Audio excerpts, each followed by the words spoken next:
The worst horror movie I ever saw was fucking great.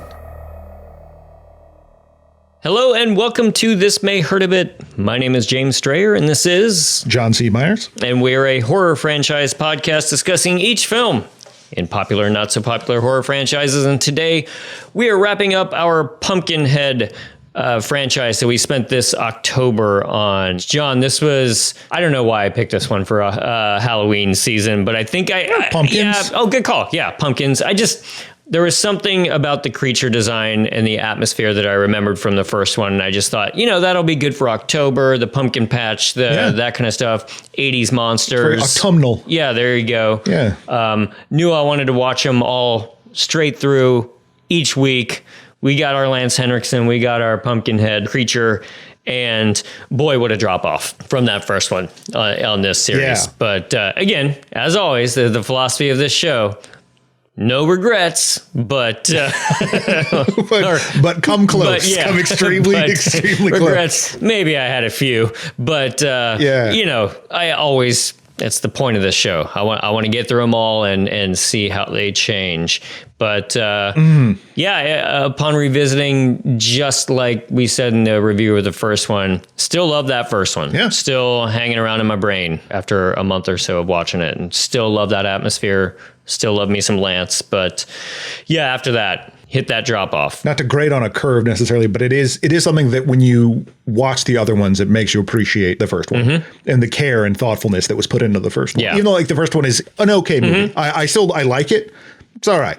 But I think considering, and we can get more into this as we talk about it, but considering that it's basically the same story every time, when you see that story done really, really well, comparatively, it's like, yeah, why didn't you do this more? Yeah. Thinking about it in terms of it being a franchise, I think it's worth thinking about. We've touched on this a little bit with some of our previous franchises, but after you get out of the gate with the first one, you're like, oh, this is pretty solid premise. Maybe we can turn this into a series.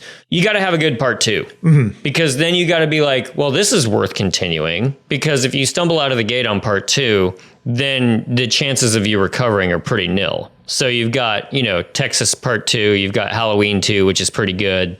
Aliens, you've got Exorcist 2, notoriously great.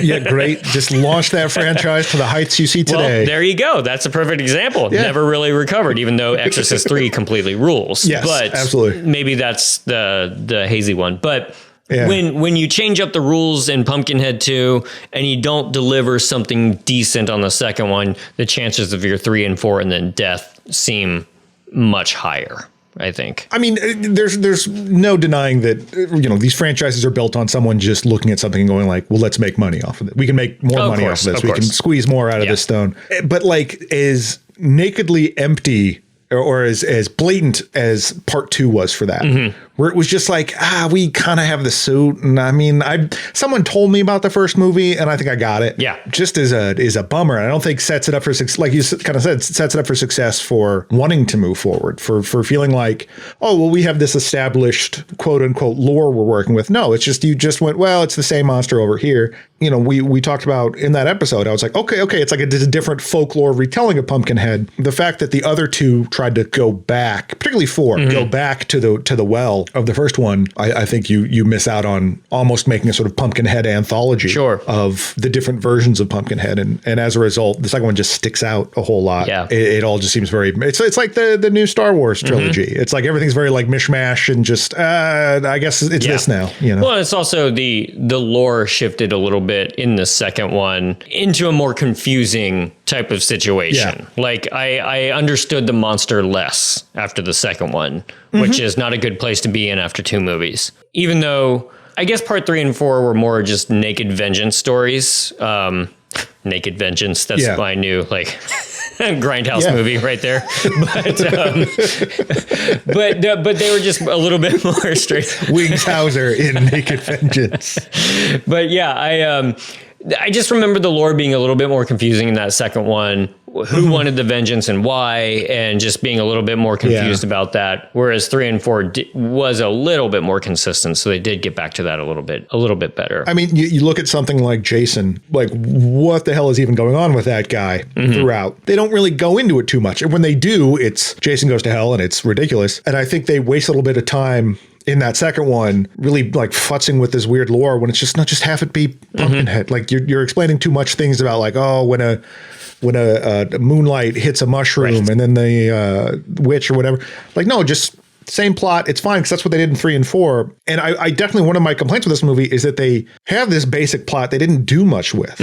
That we never got real far away from Baghead in that regard, in that it's just, yes, this thing that just seeks vengeance in a country setting, and then it goes and seeks vengeance. It's like, have him go to the city, have him do anything. And it really just felt like churning out the exact same movie with diminishing returns. So what would you say the biggest strength of this series would be? Clearly the creature design, first and foremost, and most far away. Lance Henriksen's performance in the first one. It is so funny to think back on what he was given to work with in part 1 and what he brought to the first half hour of part 1 over his just ghostly showings in 3 and 4.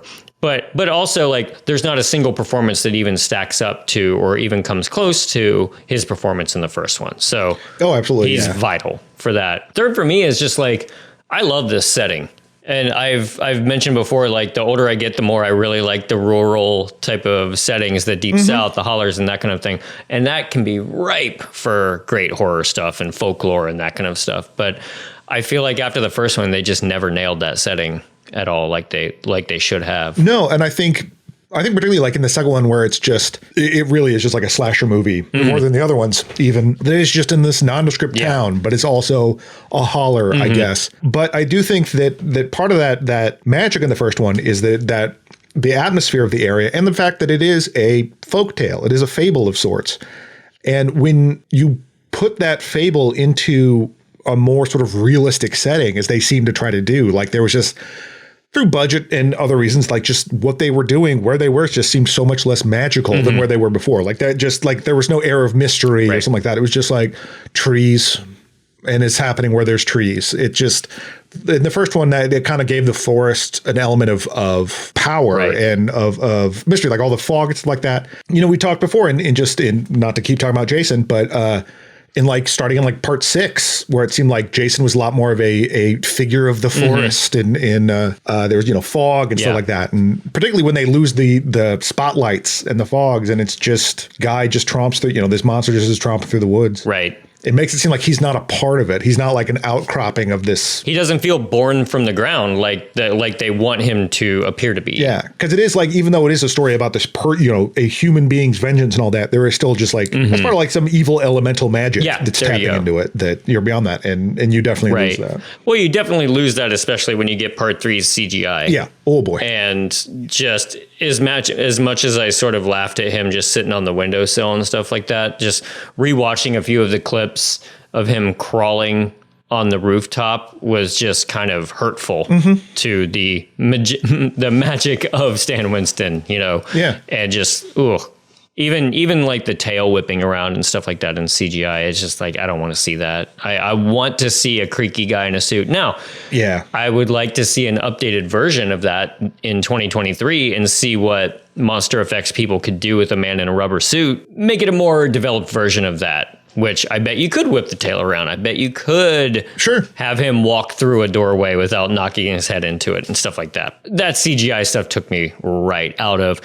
Now that I'm thinking of it too, not just to harp on CGI in a horror movie like it's so easy to do, but especially when it's in a rural setting, which automatically goes like, no, there's no technology here. Putting in a clean, glossy, out of place, like it just feels even more out of place for a CGI monster to be in there. Yeah, well, particularly like in part 3 when he's like climbing up the church and there's like nothing in the background. It's just black. It's like, okay, man, whatever. Yeah, what I wouldn't mind seeing is a bunch of like, so you have a guy that just is a bunch of like little vengeances, because there doesn't seem to be any kind of rules necessarily that's like, well, it's got to be life for life. You know what I mean? Like that's what it kind of felt like in the first one. It was like, well, all right, it just seems like You want to seek vengeance against someone, fine. And this guy's willing to damn his soul to get back at a bunch of like little complaints. And so it's just, instead of being one big pumpkin head, it's like those guys from The Gate. I would it's love like a that. bunch of little pumpkin heads running around doing stuff, little gremlins. That'd be a way to take it. I'd watch it. Maybe at the end they form together like Voltron to become Pumpkinhead. To take down a big complaint. Like that's just like the result of Ziggy going to the complaint department and filing a complaint, like a small complaint, and then you get like one of those little tiny pumpkin heads, walking out. But yeah, Ziggy X Pumpkinhead, like the latest collab. Yeah. I'm for it. Raise your hand if you know who Ziggy is. Yeah. For Ziggy's topical, kids love Ziggy. Right.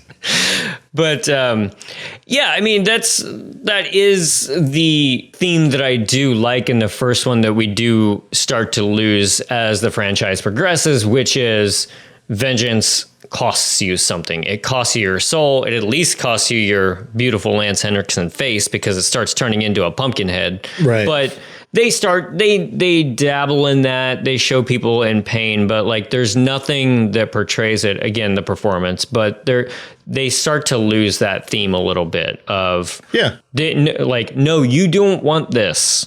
I warn you.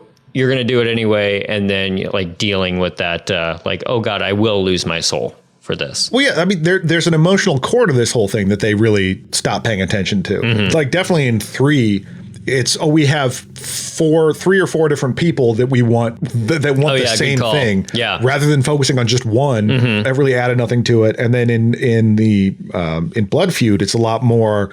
We need to show a bunch of different Hatfields and McCoys rather than focus on this one guy's journey. Right. Again, because like we talked about, like that was the most interesting concept to me in Blood Feud was you have a guy that's like, oh, this vengeance. It's worth it though. I hate these people. It's good. Right. Like that's on board with it. And that's a lot more interesting to watch that transformation than to have other people go, oh, here's Pumpkinhead again trying to kill us. Nuts. And yeah, 2 was its own thing. They didn't really. I guess horror writers will make this choice no matter what, but it's still a funny concept because you as a viewer can just be like judge the characters a lot easier for like, you're selling your soul for that.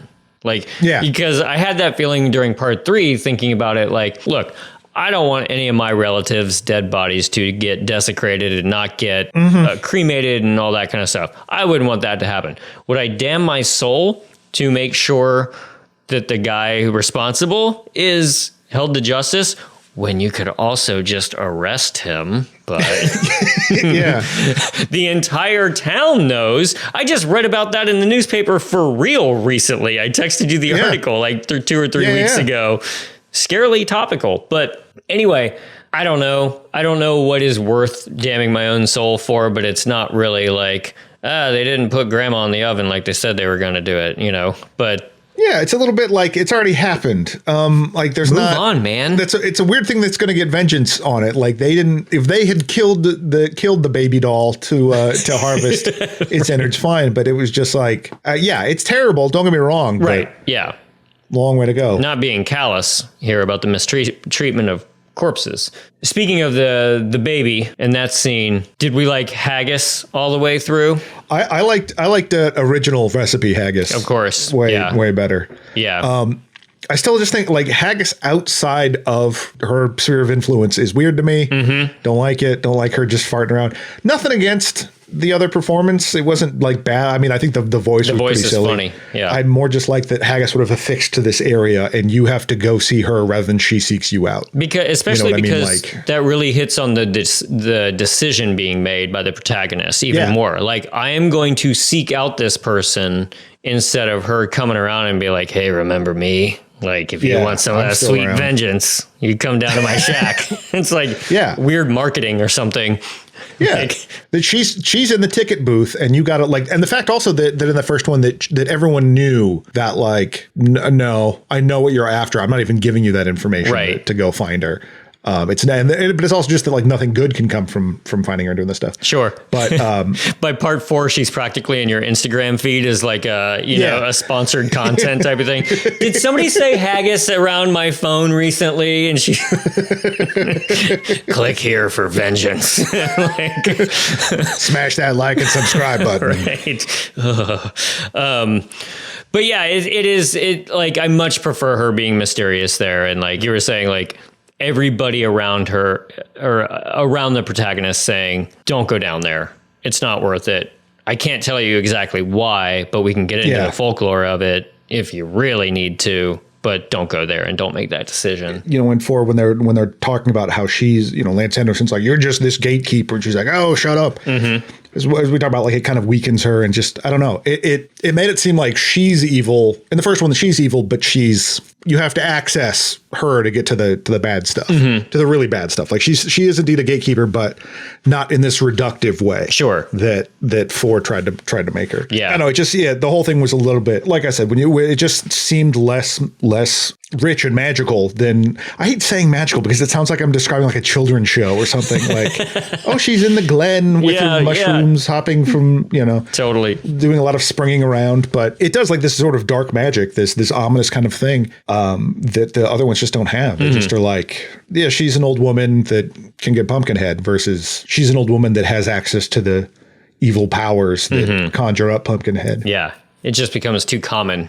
I mean, this is a very easy answer, but as always in the wrap-ups, if you were to watch one of these again, which would it be and what order?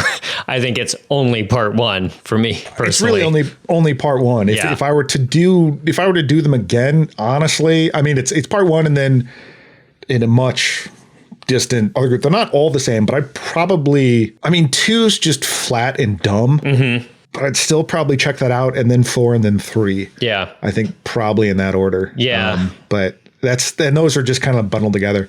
They're really not. I really didn't enjoy any of the other ones. No, I didn't either. And even Doug Bradley couldn't save part 3. It'd be interesting to have a Pumpkinhead movie that was made like not under duress, not under as part of like the 48-hour film festival. Right. If you could actually have the time and budget to do something with it, right. I would totally see I don't know how should it be in a remake, but a reboot of sorts. Mm-hmm. Even if you came back to this area, because I think there's a lot of focus now in horror movies on atmosphere and lingering shots of things that you could probably help sell this. Yeah, I was gonna say it's also about capital T trauma. There you go. That's still big. That's the big theme. I was going to say later on, like, how would you make a sequel? Would you make a legacy sequel? Would you reboot completely?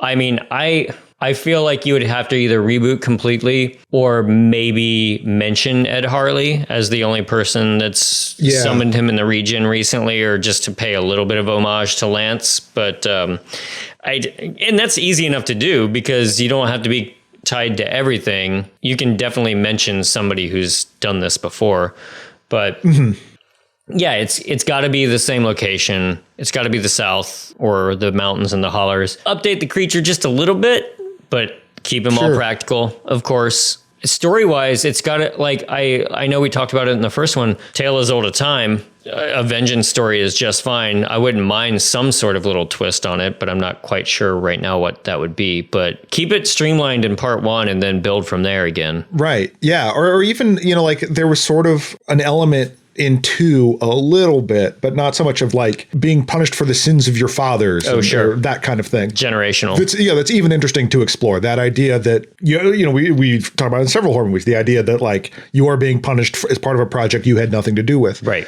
And so that would be another interesting way to take it. Because I do think if you are going to do a reboot, reimagine, whatever, that even though every story has been the same vengeance story, you would almost have to like to reset it. New people. This is what the whole thing's about. So you have that basic thing. And there's elements of it that I wouldn't mind seeing again that they didn't touch on in those other ones and any of the sequels. The thing of Pumpkinhead kind of becoming Lance Henriksen. Not just that like, well, if you kill him, you kill Pumpkinhead, but like the face changing. Yeah. And Lance Henriksen changing. They never got too much into that in the other stuff.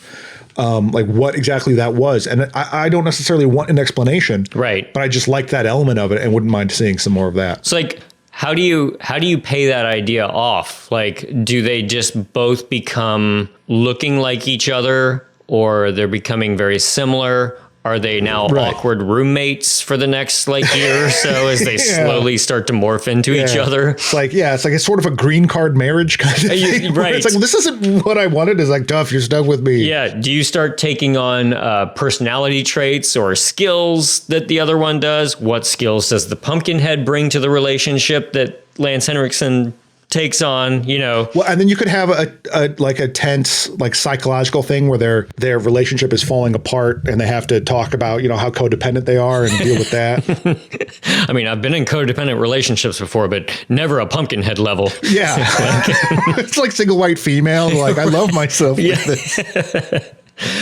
But yeah, it's that would be an interesting idea. Like, where does that even end? But there's been a couple of different studios that have that have said we are aggressively taking a look at this. Mm-hmm. I guess you can't aggressively take a look at something, but that implies some casual stuff. But I know there's been scripts written. I guess they haven't been greenlit or anything like that, but it has floated around. And yeah, I mean, it's something I wouldn't mind seeing it done correctly, I guess. It's not something I'm necessarily interested in as a franchise. Like, they didn't do anything with it, so maybe that's part of it. But I wouldn't mind seeing someone take another crack at it, seeing what else you can do if you had to. But there's not, I don't know. There's certain amounts. I just think of some of the more recent horror reboots I've seen. And they would almost positively fuck it up, but I'd still see it anyway. Yeah, of course we would. We have a duty now. Right. Yeah, these are since 2, 3, and 4 were just so limp. It's just it's hard to think about these franchise questions in the context of the previous films that we've talked about, where it's just this movie isn't quite a Final Girl type of situation, but it does have I would say, who's your favorite vengeance seeker, but I can barely even remember any of them. I guess you bring up a good point of the fourth one, the guy just being no, I hate those people and my life isn't worth anything anyway. So I thought that was interesting. Yeah, it was only until it oh, you mean I can't kill the entire clan and keep one of them alive? Mm-hmm. Well, that sucks.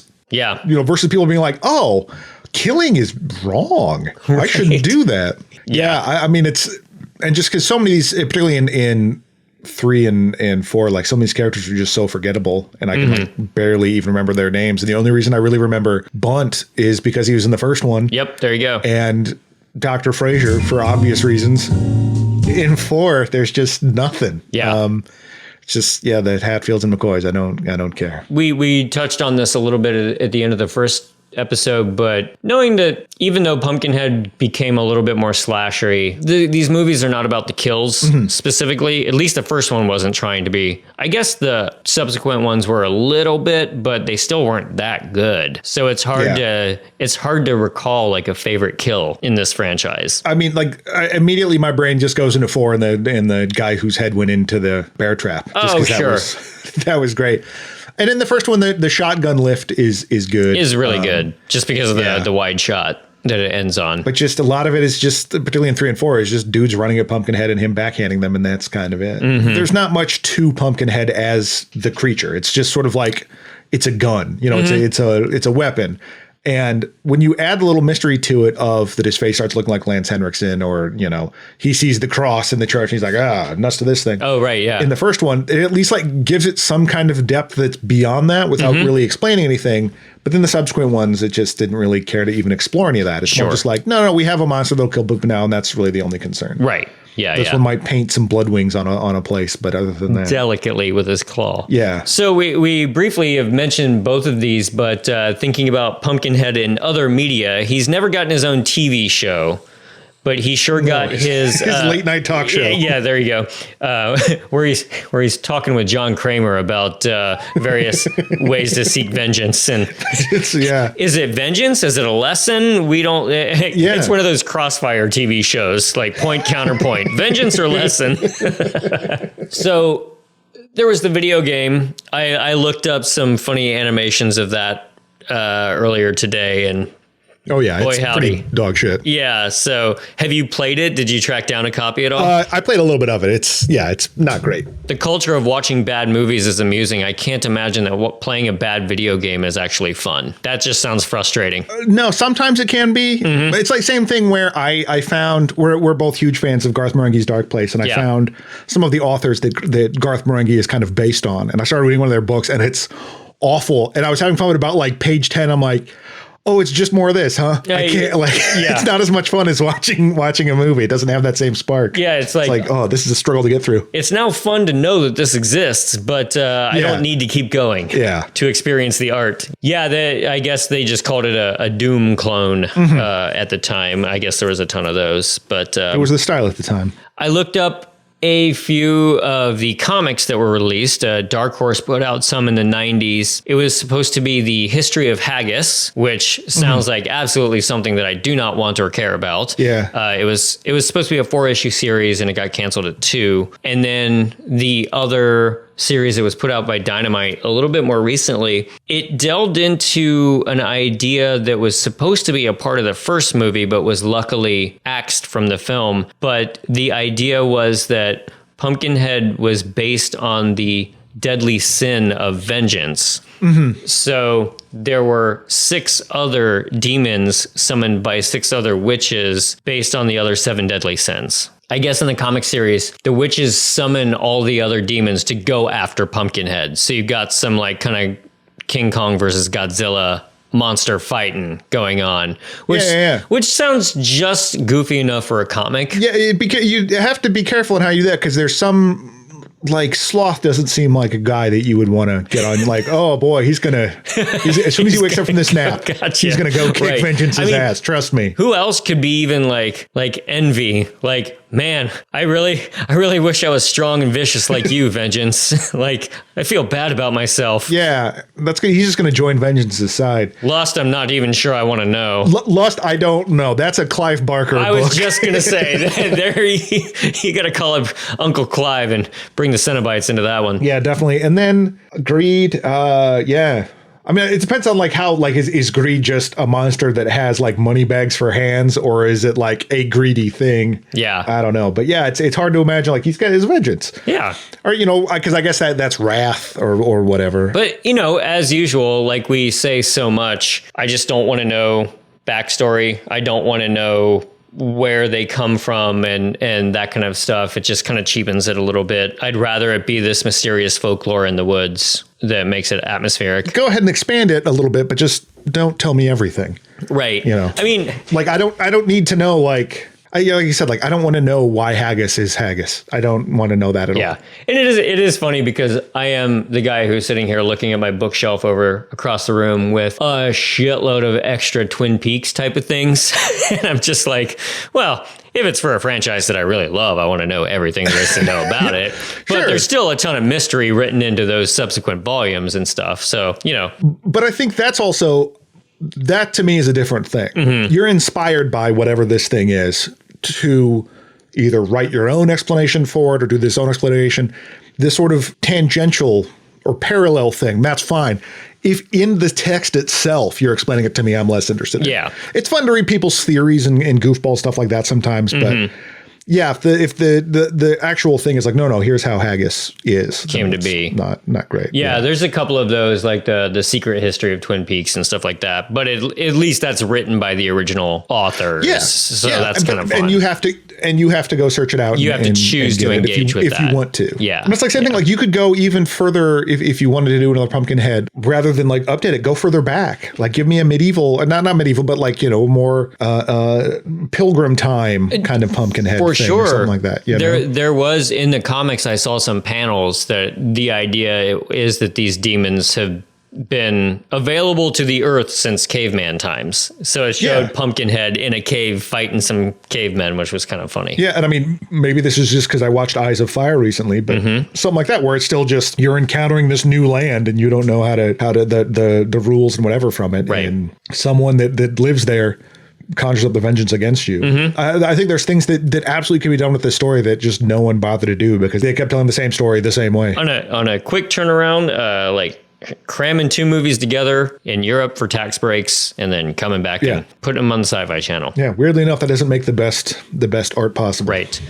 So, as we round out our wrap up, if you remember the kill count that we both decided on from the first episode, what did I say, like 37 or something like that? You chose 37, yes. I chose 32. After having seen all 4 of them, how do you feel about your choice? Under, over? Actually, I don't feel that I'm as over as I figured I would be after the first one, because there was a bunch in 4. Yeah. And a decent amount in 3. Mm-hmm. So I bet I don't know if it's all the way up there, but I don't feel like I really overshot. Right. 43. Oh, I undershot. Yeah. Wow. Okay. So the exact opposite of what I said actually happened, which I was saying like, oh, the Sci-Fi Channel, they're not going to have the budget for all that killing.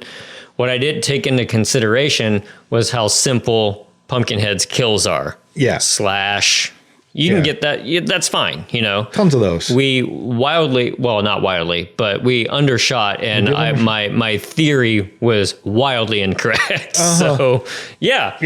Unexpected. Because I guess that's true. Also, is that you don't have, even Wishmaster would had some panache for the kills, whereas this one they just seem like a mount versus like how they're done. Right. Even when Jason is just slaughtering dudes with a machete or whatever, and he makes it sing. He uses that like a paintbrush. But this is a lot of just like slap whatever. Because even even in the first one, like you said, a lot of the kills aren't that spectacular, but there's some decent ones. But it's just not focused on that as much as it is the creature itself. Yep. And again, like in the first one, the emotional toll it takes on Lance Henriksen. Right. But even as that goes away, it still doesn't really. It's like, well, let's just have a bunch of bodies happening rather than make those bodies feel effective. Well, any last thoughts on Pumpkinhead before we roll into what we're going to be doing next? Might be my least favorite franchise we've done so far. Wow. Okay. Because I think, maybe you're right. Yeah. Because Wishmaster still, Wishmaster's garbage. Particularly Wishmaster 3 is garbage. First 2, fine. Like first one, amazing. Second one, fine. But like, I know I was comparing them more favorably to the Wishmaster ones, but I do think like some of them, there's a certain amount of like technical know-how that's better. But like, I will say that at least 4 really went for it and like, oh, what if you actually fulfilled the prophecy? Sure. And I don't necessarily love how that played out, but it was still an idea. Whereas the 4th one of this was like, it's just the same again. Yeah. Yeah. And they were all just bummers to sit through. They like, this was a tough series. Yeah. But like one is good. And I think that's the reason why I say maybe Wishmaster's a little bit better is that 1 and 2 were fun enough to watch. Yeah. I don't really want to revisit anything other than 1. Yeah. Exactly. And, they're tough to find. So I know a lot of the regular listeners couldn't even watch along with us, which is a little bit of a miscalculation on my end for Halloween. Because how could you have guessed that the streaming services would take away a horror movie for Halloween? Like, exactly. Yeah. It's why streaming sucks. Go by physical media. Exactly. Even if it's a Pumpkinhead, I guess. If I want to stay true to what I just said, exactly. You need to go by Pumpkinhead. Yeah. The views represented by me are not endorsed by me, but right. I think we're in for a treat on a sharp uptick for where we're going next. Thinking about it right now, actually, there's some very similar thematic elements in these, in this next one, particularly them just calling it out in Pumpkinhead Part 2. But we're going to go Pet Sematary for the next franchise. I'm a huge fan of the first one. I've seen the second one time, and the third one is a remake. So I remember watching it and I can't remember a single thing about it. And the kind of reason why I wanted to watch Pet Sematary around now is they just released a 4th one, I think on Paramount Plus. Didn't hit the theaters or anything.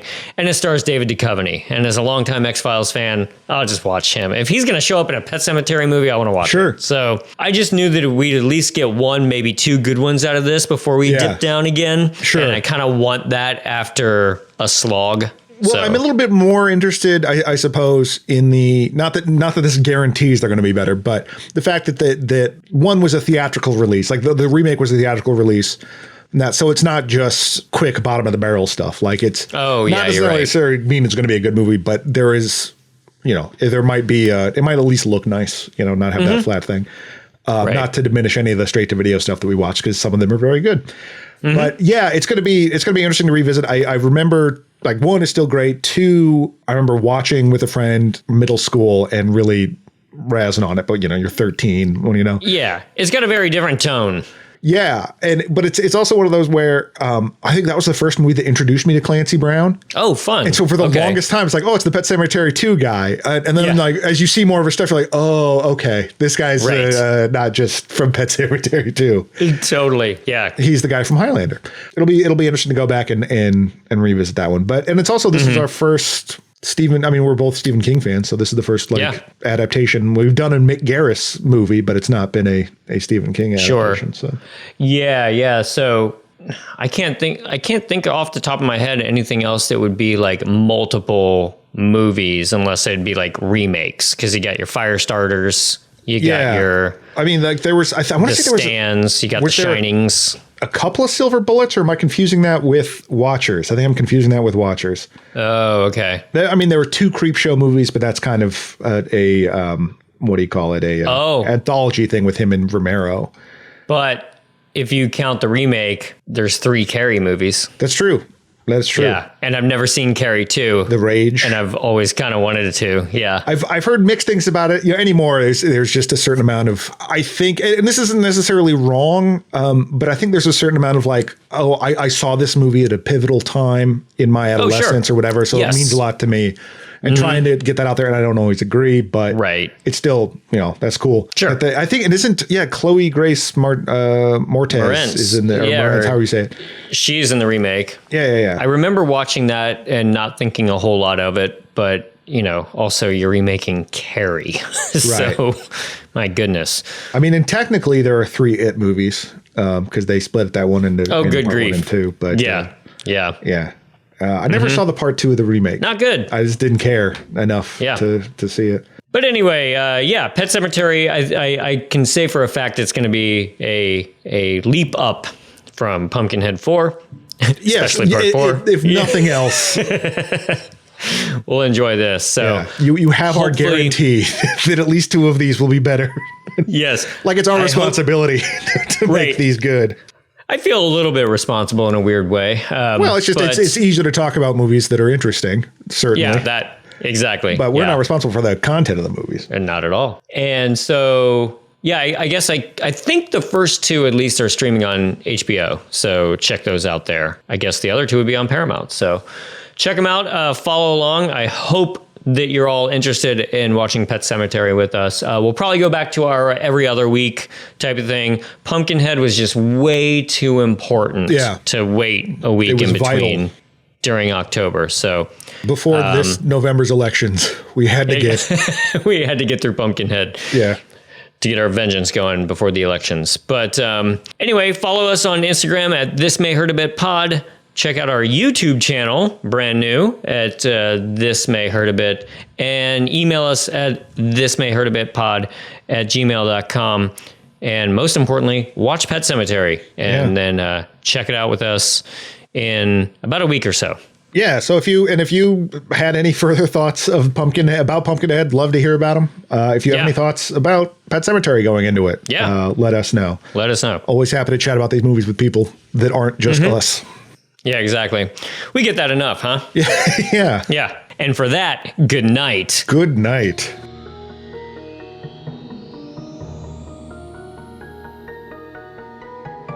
This has been a Two Penguins Media production. It was produced by James Strayer and edited by John C. Myers. Logo by Ethan Kimberling and music by Michael Arthur Holloway, who you can find on Bandcamp.